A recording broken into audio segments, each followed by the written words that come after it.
Riley Strain's mother, father, and stepfather were who we saw grieving after police shared that they'd found the young man's body. But now we know the full extent of his family and community, including who he was closest to. An obituary shared this week is hard to read because it humanizes all of this in ways that we really haven't had time to do yet. Riley was a son and a brother. He was a grandson and a favorite cousin. He was a financial planner who gave a tremendous amount of time to causes he believed in. In fact, he even earned a prestigious award for it all. He was an outdoorsman who loved his mom's chicken parmesan and his dogs. I'm going to share a personal reason for wanting to share all the details of Riley Strain's search and now who he was.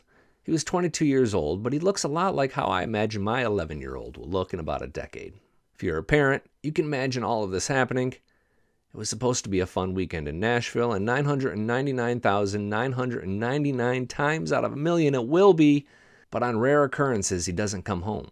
Subscribers know that we've shot you straight and even worked to clear up or even prove wrong some deep conspiracy theories about what happened to Riley. Thank you for joining the conversation so far. I really feel like we're not done yet, but today we're going to focus on who Riley was. Right or wrong, we had focused on what happened and why previously, and at the end of this video, I'm going to share some more details about the investigation that has experts scratching their heads. One autopsy was performed that showed no evidence of foul play, and another is pending.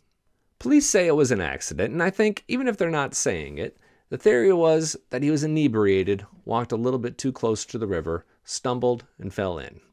I'm a bit hesitant to assume that just because he was 22 years old and with his frat bros, he was hammered, but I've also been 22 and in college before.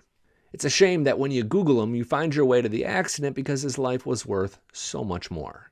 Green Lawn Funeral Home in Springfield, Missouri published the obituary, in which they share some boilerplate about his birthday, his high school, and his major in college.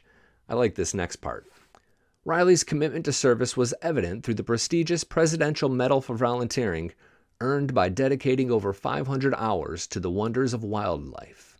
This commitment showcased Riley's deep care for the community and the environment. 500 hours is a lot of time to commit to one cause.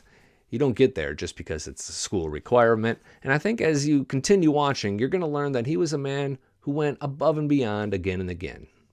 Riley embraced outdoor adventures, whether it was hunting, fishing, or simply enjoying the serenity of the lake, the obit reads.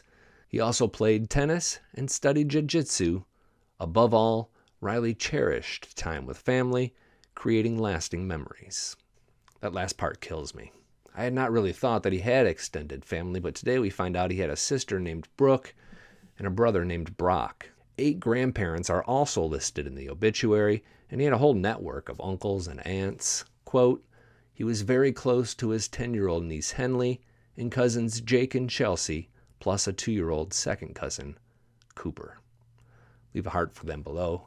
I mean, how do you explain that to a 2-year-old? Riley also had 4 dogs that brought him joy and companionship, and apparently he loved the color green because, quote, green makes you look good. For this reason, those in attendance at his celebration of life were asked to wear green.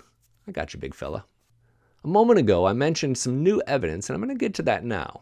Before, I was pretty bullish that what police said happened, and I still am, but I have to admit that there are some experts out there who make some pretty good points. For example, a man named Bill Bass, who is called one of the foremost experts on body decomposition, says it's very difficult for a river to take the pants off a dead body. He asserts that someone took them off, but I've also seen people who do this for a living suggest that a branch or something could have torn them and Riley's boots off of him. The new evidence is that he was found in just that black and white button-up and his boxer shorts. The other troubling news is that little to no water was found in his lungs. The suggestion is that he didn't drown, but experts have already said that a person struggling underwater can have a throat spasm which shuts off the airway. I've spent a lot of time reading tweets by this guy, Stephen Fisher, and you can look into his credentials on your own, but I found his analysis to be patient and sensitive through all of this. This post in particular caught my attention. Quote, have you ever tripped and fallen and had your pants roll down from your hips? With currents like this, it's like being thrown in a washing machine for 2 weeks. When the full autopsy comes back, we'll make sure and share it here as well. In the meantime, I think you'll enjoy this video here, and YouTube thinks you'll enjoy this video here. I'm Billy Dukes for Taste of Country. Thanks for watching, and thanks for subscribing.